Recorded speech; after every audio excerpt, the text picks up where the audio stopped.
Welcome back to Blockchain Pill. My name is Alex, and today on our show, we'll discover an NFT collection native to the Internet Computer Protocol. And it's actually a lot more than an NFT collection. It's a whole ecosystem complete with a game, a token, and a couple NFT collections. We're not talking with the founding team. We're actually talking to a community member that took the reins of the project to make sure that the project has a future. Today, we're talking to Matt, aka Slayffin. Welcome to the show. Thank you very much for making it to the podcast. I know it's super early there, so I really appreciate you being here.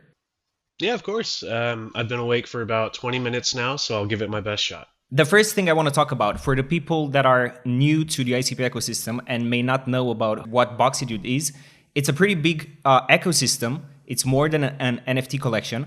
Can we go over what Boxy Dude is, the NFT collections, the token, the game even? Yeah, of course. Starting kind of, with the history of Boxy. Boxy was founded by a group of people that, were working on Call of Duty stuff, Disney stuff.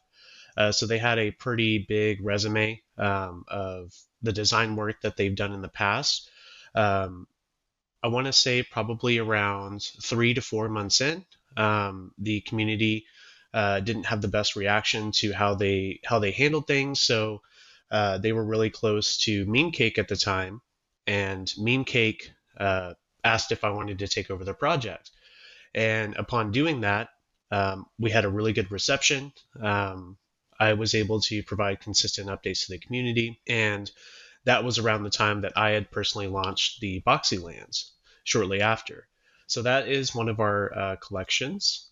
We also have the Boxy Dude NFTs, which were launched first. I want to say it was launched around May 2022. And then Boxy Girl was airdropped to Boxy Dude holders shortly after that.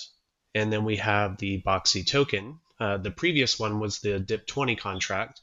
And then we recently have done a transition to ICRC1 whenever we did the LBP round. So as far as the utility of the NFTs, the Boxy Dudes, the Boxy Girls are going to be breedable. So you're going to be able to have the Boxy babies. And we have kind of like a Pokemon style system planned for the babies. So they can battle. They have like traits that are kind of RNG. They might have different types, different effects, different move sets and things like that to kind of spur up some competition, maybe a little bit of questing thrown in there as well. If you played like the old Assassin's Creed games where you send your assassins off to go do those quests. In addition to that, we have our lands that I talked about earlier. The lands are going to be kind of like a place that you can build on, that you can kind of extract resources from. So that way you can be a market maker in this new like community ecosystem. Maybe you have some wood and this other dude needs some wood as well. You fill that contract in our auction house, or maybe you make or craft some NFTs that the ecosystem is needing. So it's going to be a really interesting and dynamic system once we get everything taken care of. But that's kind of the gist of it, I would say. So you mentioned that you took over the project from the original team. This is the first time that I'm actually hearing this. So can you please elaborate on that? Did you take over after the collection minted or before? It was after.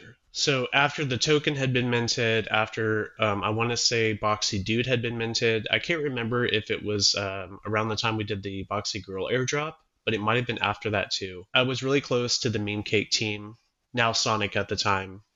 They had asked me if I wanted to, take it over and become their new CEO. I said yes. This was kind of like my first step into the Web3 like career, so I was very excited to do that. A little bit nervous too. And when I made that first announcement in the Discord and on Twitter, and then immediately did like a nervous Twitter Spaces, because I was just like, people are asking a lot of questions. Let's just go live. It went pretty well. There was a lot of good reception from the community, and we started to have a lot more active discussions in the Discord. It wasn't so much the way it used to be.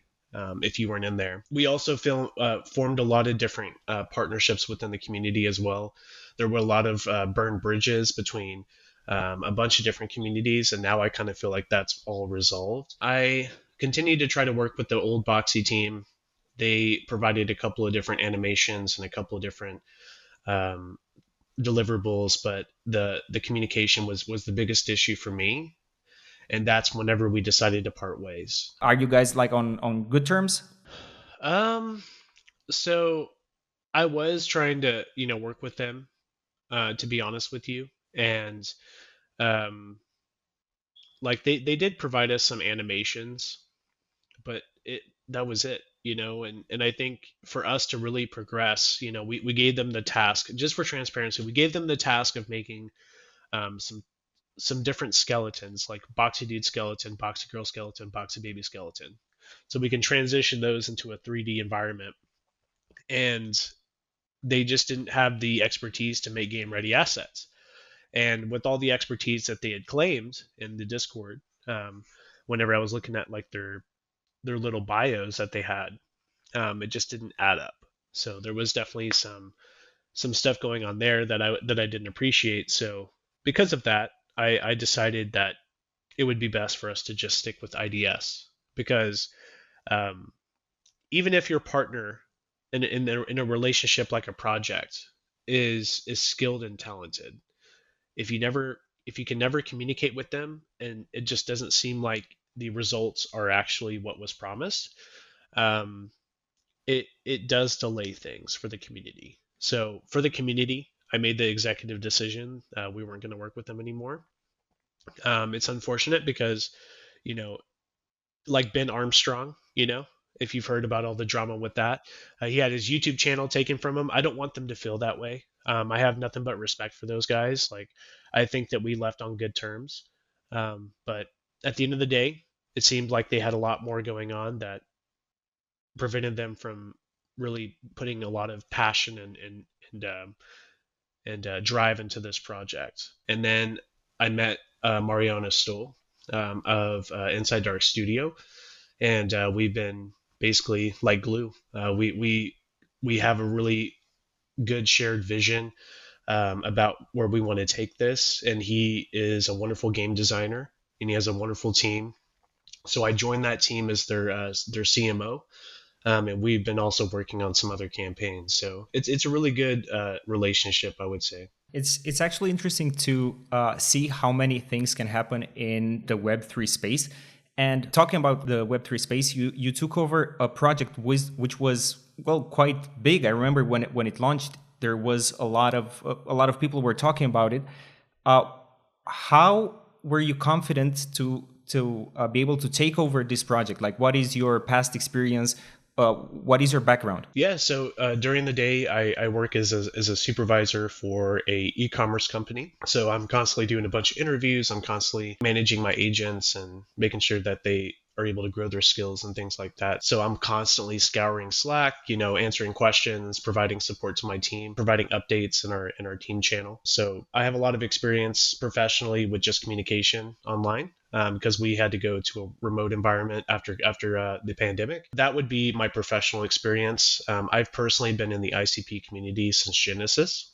I got here right whenever the IC punks were airdropped, and that was just a crazy time to be here. I also minted some IC puppies, and then unfortunately I never got some IC kitties, so I'm definitely kicking myself for that one. I love that collection though. But I would say, as far as any additional experience, I think it's just more of being in the industry for 2 to 3 years since 2020, just kind of messing around, being a degen like everyone else, and kind of seeing what people want versus what they get with NFTs or crypto in general, and just trying to reshape that completely.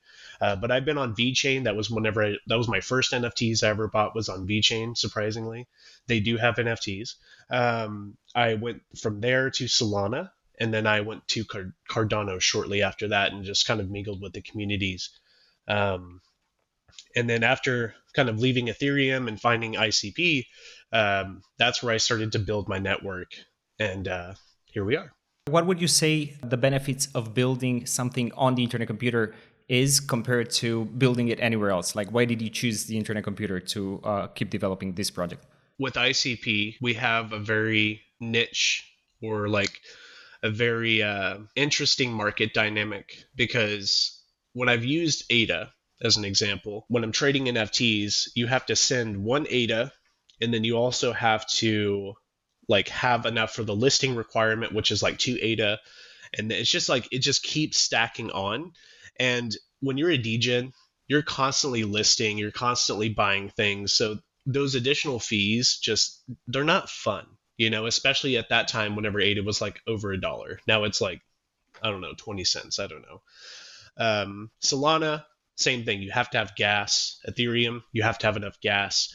So the experience, and as far as the user is concerned, was definitely impacted by additional factors like gas, speed, transactions failing. There was so much oversaturation that you didn't really know like what to get or like what communities to join. And with ICP, it was so new that like we didn't really have that problem because there was only like 5 projects when I joined. So you kind of just got to go into each one of those communities and see which one you wanted to be a part of. So as far as like why we've continued to build on ICP, I think it presents the best opportunity for a true metaverse or like a collection of games, because if you can say that your game is hosted on chain, that's very unique. While it may be kind of niche to some, I do think that it will matter in the future whenever things are more controlled or blocked. With MetaMask getting removed from the Apple App Store and then put back on, I think those types of things will drive more people towards on-chain hosting. And that's why I think we're well positioned for if those things continue to happen.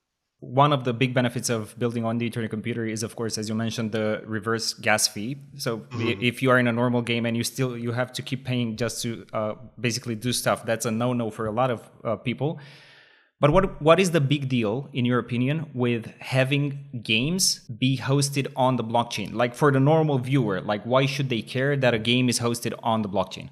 I think it's important primarily because if your game is hosted on AWS and AWS goes down, it's kind of like having a business. Like whenever I come from the e-commerce industry, whenever a store goes down or whenever a service goes down, it creates an interruption between the customers, or in this case, the users, and the business. The business can't make money.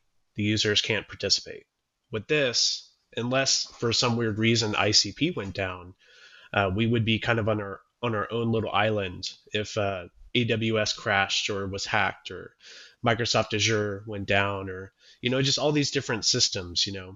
We have I think Microsoft, Google has like their own like server stack, but there's just a lot of different issues that come with hosting on cloud, and I think just to be a part of a system like this, you get to own the apps that you use. And I definitely want that for Boxy too, like where, you could just play a game like RuneScape as an example. And, it's like if the community owned RuneScape and controlled the economy within the game, it would just be very interesting to see like the dynamic between people, wanting to be a part of that experience and contribute to that experience. And who knows, like maybe, with Axie Infinity, there was an entire group of people that, flourished off of those things. I don't think that we'll hit that right off the bat, but it would be interesting to see people like supplement their income, or, maybe be, a governor within this universe, but go to work as, a retail employee. It's just going to be interesting to see like how these things kind of pan out as they grow and scale. Dominic always talks about how building on the internet computer, having stuff on the blockchain, you don't need a firewall. And there is a lot of other benefits that you get from building on the internet computer protocol. And also, I think there was a thing, autonomous worlds. I think that's also a big thing. You can have a world, like a game hosted on the blockchain, which will live there indefinitely. And people can start like a Minecraft, for example, and people can build other things on top of it, which is also cool. You guys have Boxy World. I played the demo, so it is kind of like a World of Warcraft, like an MMORPG, it looked to me. Can we dive deeper into the game? It will be basically a autonomous world as well. That will be the concept. There's going to be a couple different things that are going on with this, because it's kind of split into 3 experiences. So starting with Boxy World, the vision for that game is you're going to spawn in, You're going to have, just very native cosmetics. You might look, like a caveman Boxy or something because you have to earn or have NFTs that have specific traits that you can unlock on your character. Because I think part of the challenge that a lot of NFT communities and projects have to understand is a lot of these assets are 2D. They're not 3D playable assets or even game ready assets. That's why John from Pokebots, he had to make the Mutant Collection because those are actual 3D assets that can be used within a game experience. So I definitely think that for the game itself, we want it to be a place where people can build, in between the landmarks. And that was just kind of a sliver of the map that we actually want to put out. But we want that to kind of be a place where the players get to create, build, set up their businesses, set up their different marketplaces, set up faction areas. Just kind of, it's just an open sandbox, basically. If you've ever played anything like Rust, I want to mix that concept with, just exploration, finding loot. Maybe we drop like a couple treasure chests on the map each week, and then we kind of just leave it up to the community to go locate those resources or share those resources amongst their factions. But our tokenomics are strictly based around supporting the project and growing the community. So like if you have, in this case for Boxy Worlds, if you create a faction, like let's say you're a trading guild or you're a breeding guild, and you have a group of people that can onboard a bunch of breeders and a bunch of traders or a bunch of landowners to kind of connect those people with newer players. We're going to provide a reward system for that. So that way, even after this becomes a DAO, there's still some type of like referral system baked into the protocol. So it can kind of just run itself, and then the community gets to build on top of it. So it's going to be a very interesting concept, because over time it'll just look so much different than when it launches, because the community is going to create things and they're going to have all these different areas. When it comes to our second game, it's going to be primarily the battles between the Boxy babies. So that's going to have like a very like, Pokemon-esque feel to it, because you're going to be able to battle. I think a couple of other projects have kind of explored that battle system as well. But we need a competitive environment on ICP, and with Go to Gamer DAO from the swap, I'm very interested in doing some tournaments, so I wanted to include that competitive aspect. And then we also have the just other things that we'll be kind of involved with through the universe. We'll have the lands themselves kind of being like Farmville. If you've ever been on Facebook back in the day, you would have to, your grandparents would send you like a notification like, hey, I need more carrots to complete my mission or whatever. It won't be that annoying with the notifications, but you'll definitely be able to, grow over time your player house. The user gets to, have different perks and things like that. I posted that in our Discord. I posted that on a couple different places on Mora, one of the blog sites that we use. But it's just going to be a good experience for like the Farmville community that would be looking for a similar experience on ICP, where you can basically just farm resources, craft different NFTs, and then your lands themselves will just kind of spawn some resources over time passively. And who knows, like maybe the community will value specific resources over the others, and there will be a supply and demand dynamic. Will the lands be integrated into the main Boxy world, or is the game going to be a standalone game besides the main one? To kind of tie everything together, the main idea is in the short term, we're going to have what's called the Boxy Hub. So the Boxy Hub is going to host our breeding area. Across the top navigation, you'll be able to click, breed, play, or view NFTs. So you can kind of manage your NFTs in your game wallet. But the idea is with Boxy Hub, that's going to be our main DApp that connects everything together. And then when the user logs in, they're going to be able to basically access these different endpoints. So they don't have to like know the URLs. They don't have to go to our link trees or whatever. But this is where the community can kind of, hang out. And maybe we have a chat system. Maybe we have everything connected to the existing communities that we already have. Maybe Discord, maybe Open Chat. That could be a central hub for everybody to kind of explore and kind of integrate themselves with the universe itself. So I think a central DApp is probably the most important thing for us, because if we can have a place for everything to kind of be, kind of like a, if you've ever used battle.net. Yeah, for World of Warcraft. Yeah. So like, how they have like the Call of Duty, like all that other stuff. Like I think having everything there with like news and announcements and updates and, maybe some skins and things like that that people can purchase. Like that's kind of the idea that we want. And with IDS, we're going to be doing a lot of similar things like that to all of our games.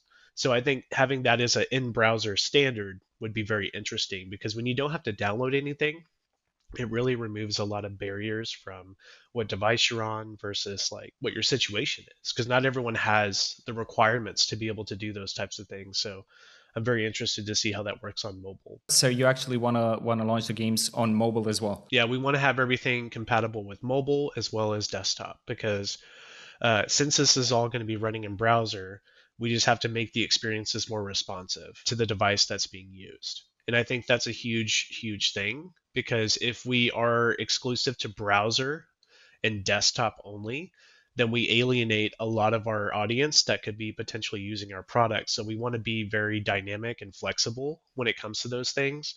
And on our roadmap, actually, we have it in there to make Boxy World mobile compatible. So imagine like playing an MMORPG or like an open world where you can build and craft and form factions on your phone. Like that's an interesting concept. Like your battery might die really quickly over time because you'll just be sitting there playing it, but it would just be really interesting because anywhere you're at with a decent, mobile connection, or even just at home while you're on Wi-Fi, you're going to be able to have that same experience that someone would have putting on a headset, going full gamer on their computer. So it's going to be interesting to see like how people adopt it and what preference they have to access our experiences. I used to play Hearthstone a lot, and having it on mobile like made me even more so addicted to it, because I was able to play it like every time. You mentioned earlier that when Boxy will become a DAO, a lot of people from outside the crypto ecosystem, they have no idea what a DAO is. Maybe they even hate the idea of a DAO, the same way they hate NFTs, I assume. So what is a DAO? And then let's talk about how you guys will become a DAO. A DAO is a decentralized autonomous organization. And I think especially with games, whenever you look at bigger companies like Blizzard, maybe some other companies like Bethesda, that release experiences that might be multiplayer or single player, the community is formed around that product. Even RuneScape. CSGO is probably the biggest example of this. They have in-game assets that can be traded for real money. And it's very controlled. It's very centralized. The community can set the prices for these things, but it's mainly bots that are trading on Steam. Just having a more decentralized process when it comes to the decision making behind certain things with the games, or just with how the economy works, will just make it a better experience overall. Because if I'm a player in this scenario and I don't really like how the reward system works, well, I would have the ability to change that. I would have to vote on it. I would have a little bit of governance with it. When projects on the internet computer do what's called a SNS cell, the service nervous system is going to basically decentralize that project a little bit further by basically distributing the token supply amongst more than just 5 people. And that's what we eventually want to aim for. But my vision is to have at least a product besides a picture to be able to present to the broader community. So that way, if we were to go for that, then that would be something that would be more appealing than just, another NFT project. That is our long-term goal, is to do an SNS and basically decentralize the token ecosystem even further, but also to add a layer of governance that I think is super helpful. Because if people can play these games and then, start to have ideas about how they would like it to be changed, or make it more flexible for newer players, because maybe it caters people that have been in the ecosystem for a long time over new players. So they could find ways to balance that. And maybe I can't think of everything. So that's where, the governance system might have a better favor towards, the ecosystem rather than the company behind the project. A key difference between a normal DAO outside of the Internet Computer Protocol and the SNS that you mentioned, what is revolutionary about the SNS is that this DAO is an actual DAO where nobody has the absolute control over the DApp. Anything can only be changed if the people voting pass the vote. So for example, if I say, okay, we should add this feature into the game, and I'm a developer, I cannot add it unless I make a proposal and people vote for it, which is incredible. On top of that, before being able to do an SNS swap, you need to have, as you mentioned, a product or somewhat finished, polished project, because it's going to be a lot harder to do any changes once the SNS is out. Right. You guys, Exactly. right now, you have a token. You have the Box token. You mentioned that you guys changed the token standard after you did the LBP round. What's the market cap of the token, and where can people invest the token? And by owning this token, like, what can you do with it? Box token is our like community utility token. As of right now, it has just under a 200,000 market cap. Currently sitting at 0.0023. We also have 85 million tokens in a fixed supply, so no new tokens can get minted. And trading volume has been pretty good over the past week or two, ever since we got listed on ICP Coins. So that's where you can see our chart. If you're wanting to do some TA or decide what a point of entry is good for you. We're mainly traded on the Sonic DEX at the moment. So Sonic is going to be our primary trading hub at this time. I made that executive decision because we have a very close relationship with Sonic, and the communication is very, very steady. So if we need something, we can go straight to them and we can get it taken care of. Whether it's a liquidity pool airdrop, which I just finished yesterday, just to reward the people that are providing liquidity, and I think that's baked into our tokenomics as well. We have a pie chart that's listed in our Discord as well as on our Mora app. And just looking at kind of how the tokenomics work, 10% of the token supply will be kept by the team. The rest will be given to the community through different incentives. So the in-game treasury will have the majority, obviously, because that's the main point of rewards. And then we had airdropped about 5% of the total supply to our NFT holders. This was 3 airdrops to Boxy Dude, 3 airdrops to Boxy Girl. We did some NFT staking through ICP Swap early on, and that accounted for about 2.5% of the total supply. And then our LBP, with everything as it gets distributed with the 5x bonus that was provided at the time of the sale. One token was now 5 tokens. That was about 22 to 23% of the total supply. So the distribution is going to take some time. I would say about a year and a half to 2 years to really start to show that the community is holding more than the team. But I'm confident that with the utility of the token, being that you have to pay Box token to breed your Boxy Dudes and Boxy Girls, those Boxies will have a limit. So maybe you can only breed 3 times a season, equating to 30,000 NFTs that can be bred within an NFT season. And then with deflation, that can definitely have a really good impact to supply and demand.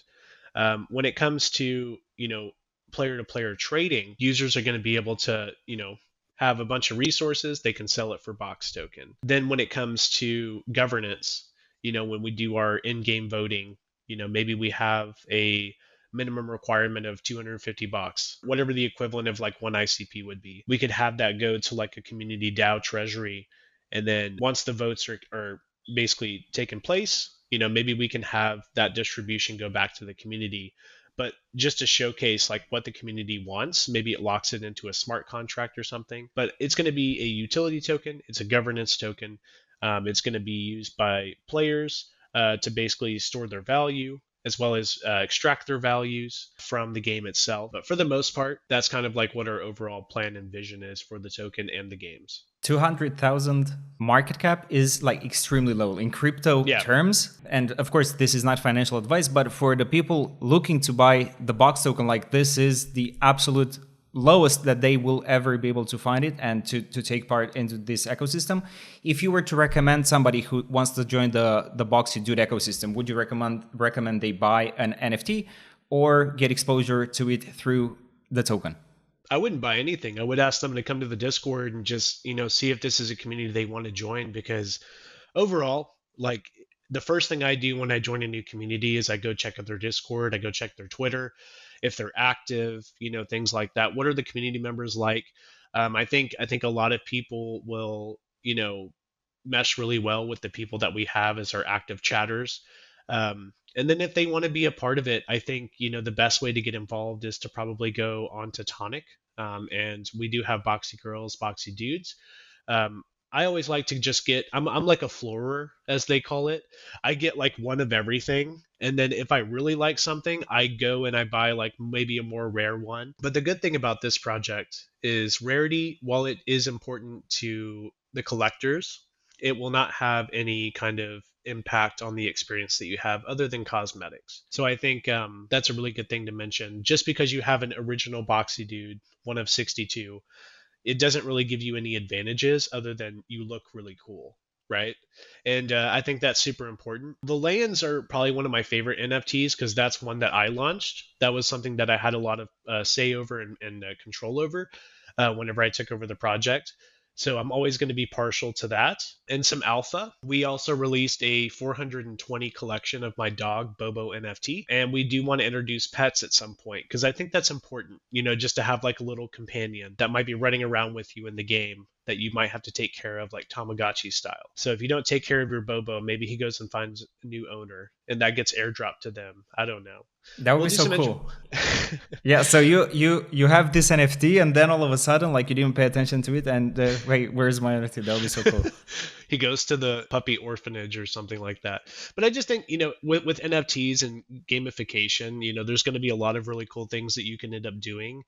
But for the most part, if I were to tell anybody that's coming into our community specifically what you should do, read a lot of our documentation because I'm very good about posting updates in terms of like our blogs that we have on Medium, transposing that to Mora. I really like the Mora app. I think that their interface is super awesome, super easy to use, and I've been a fan of theirs since they dropped.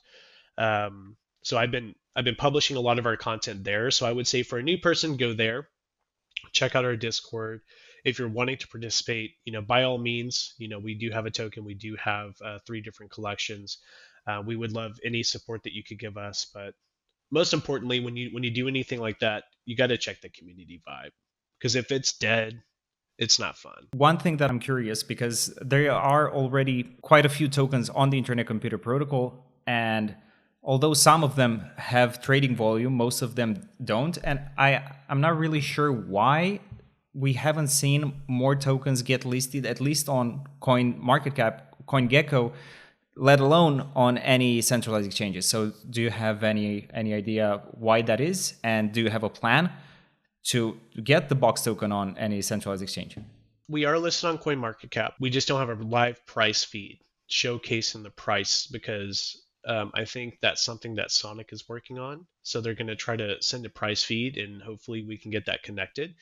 So we took those steps early on before we transitioned to ICRC1. So we'll just have to submit a change request, and we should be able to update that with the new details. As far as a centralized exchange, it requires a lot of capital up front. A lot of people don't know this, but when you go and list your token on, like, let's say, X shady exchange that might get shut down in a year, or versus Coinbase, there is an upfront cost that you have to pay. It could be anywhere between 50 to 100K, if not more, sometimes, depending on where you go. And yeah, that is 100% outside of our budget at this time. But hopefully in the future that changes. And I think, I think that would be a better DAO decision than it would be a decision that we should make individually. Because who knows? I don't want to be in charge of something where I say, hey, we should get listed on Binance, and then Binance gets taken completely down just like FTX did. That would be a very unfortunate decision. So if that decision was more decentralized, maybe a DAO decided, hey, let's, take some of the treasury and use that to get listed on Coinbase, then maybe that's a better way of going about it. But it is in the internal plans, to do something like that. But for now, I think our focus is more on multi-chain. We made a really big multi-chain partnership with the Solana project, and I think that's the direction we want to go with this. Maybe on Uniswap, maybe on Jupe.ag on Solana, we can get some liquidity put on there, or Radium. So I think I would be more interested to take a decentralized route if I was still in control of the project, as opposed to going to a more centralized exchange, even though there would be more volume. To get listed on a top tier exchange, you also need to have a certain amount of users on the dApp. So that's also, having it go through a proposal is a great idea. And right now you guys should be focusing on what you are focusing, which is building the infrastructure. You mentioned a partnership with a project from Solana, which ties into my next question.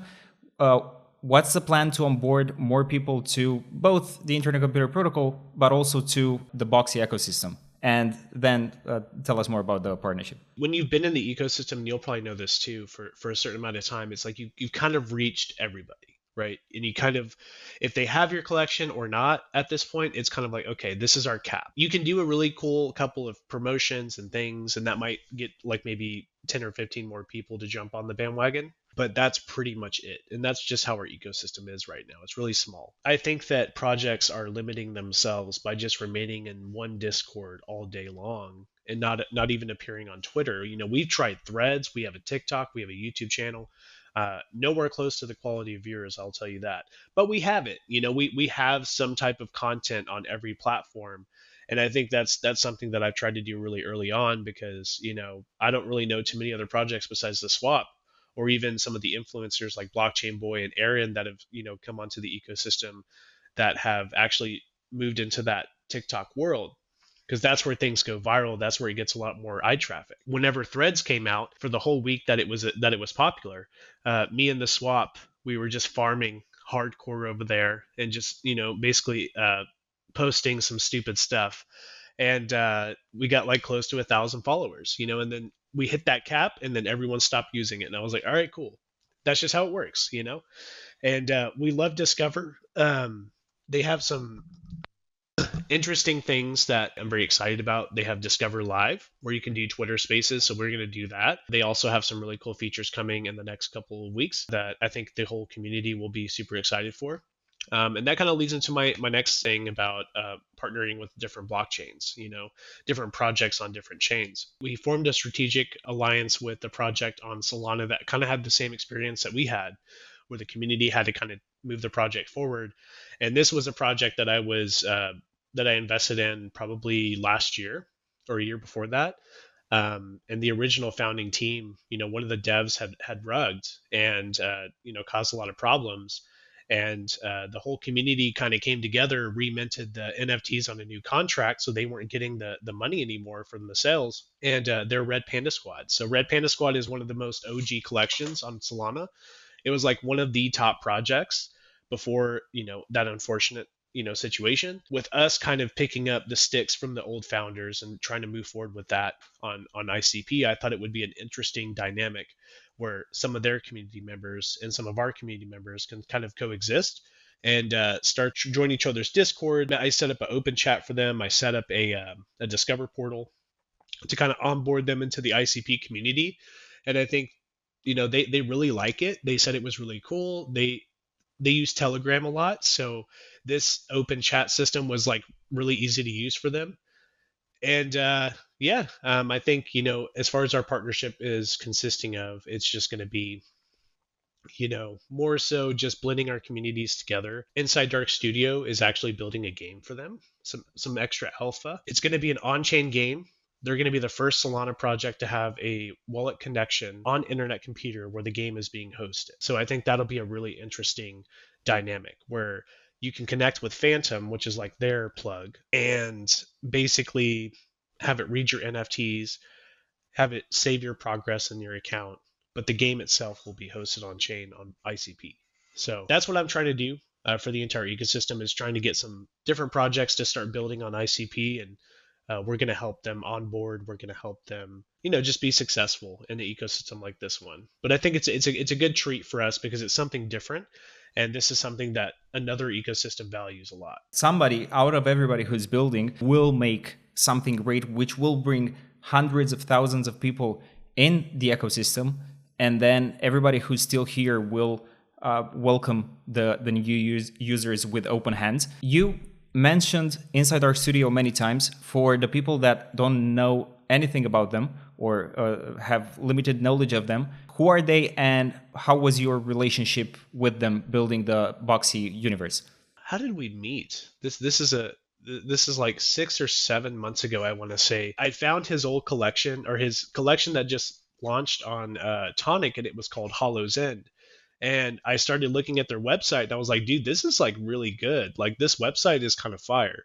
And I just minted a bunch of them, and I posted on Twitter from the Boxy account like, hey, this team and collection are kind of good. Like, have y'all even checked their website?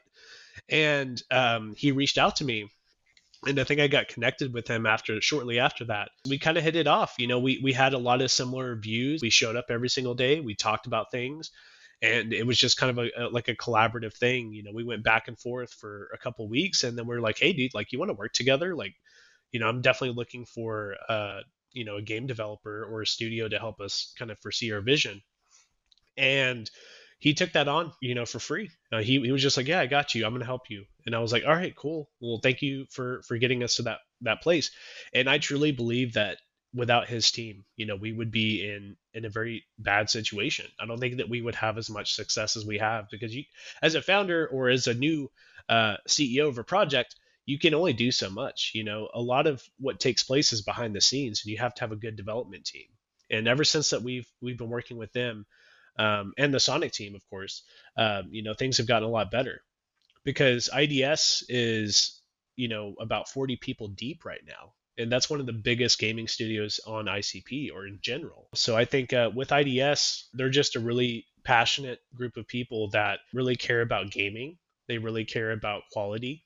And so far, they went to ICP Labs in Zurich, and everything went really well. So I'm just really, really happy to be a part of their team and for them to help us out. They are like 40 people strong, and the Yeah, company only started like a little bit over a year ago. And I told that to Mariano Stoll when I talked to him. Incredible work, incredible. Like to start from one person to 40 people, it's incredible. Like incredible progress, and you cannot do that if you don't show up every day, as you mentioned. exactly. You got to be active. And I think when you're working with somebody else in general, you have to be committed in that relationship.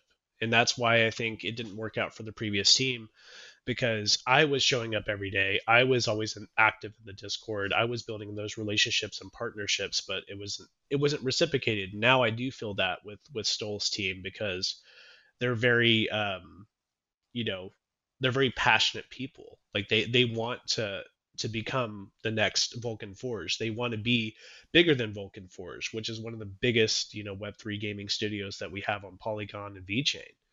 Um, so just see the gala games of ICP start to rise. I think that it's going to be super important for us to kind of keep our eyes and give them as much support and attention as possible, because we're going to start a huge marketing push here pretty soon to kind of get more activity in our Discord. So stay tuned for that. For sure. And that's good that it's happening now, after which I hope the long bear market is behind us, which it's been a crazy long bear market. Like I've looked at the charts. This has been the longest bear market that we've seen, and unfortunately with the global situation being very precarious right now, we'll see. We'll look at this video in 1 or 2 years, and I'm sure that by then the situation will be different. And yeah, definitely looking forward to see what will happen with the Boxy ecosystem, with Inside Dark Studio, with the ICP ecosystem in general. I want to ask you one last thing. What are some cool updates that you guys are working on right now that people can look forward to? One of our next big deliverables is to make Boxy World, or at least the demo that we created, mobile compatible. We got very close to the end of our liquidity bootstrap round, but there was some issues that came up, so we're going to be refining that. Boxy Hub is going to be probably the earliest release that we'll have, and that's when we can start getting into breeding. I think if we can get to breeding by Q1 or Q2 of next year, that's going to be a super huge thing for our ecosystem, because that's going to be an expansion on the collections that we already have. And when we add some battles in there, I think it's going to be really cool to do some tournaments. So our biggest push right now is to get into Solana, and to start blending with different Solana ecosystem partners and communities. Um, Breakpoint is actually on the 30th, I believe. So we're trying to capitalize on a lot of different, events that are going on within the ecosystem, and hopefully trying to get some people from other chains to start, checking us out.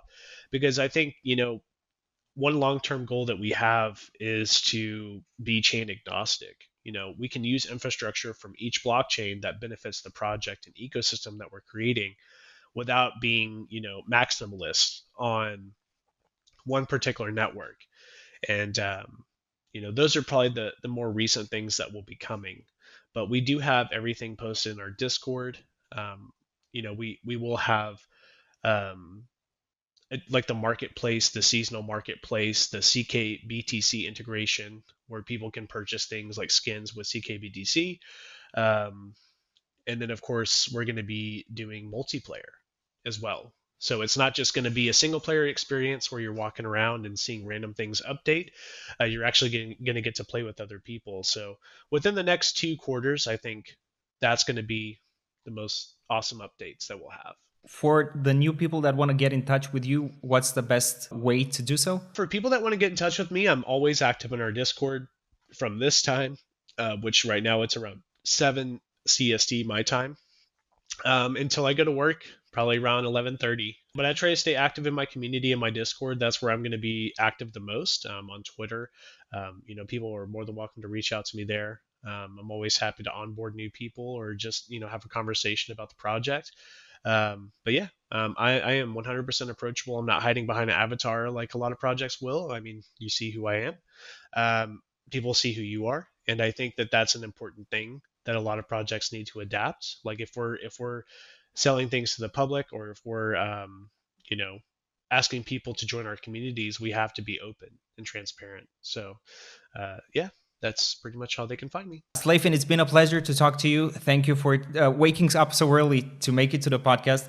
And I hope everybody watching, they learned more about the Box universe, and maybe you'll see them in your Discord. If you go to the Discord from this video, just let everybody know you came from Blockchain Pill. Whenever you have a big update, make sure to get in touch. I would love to have you back on the pod.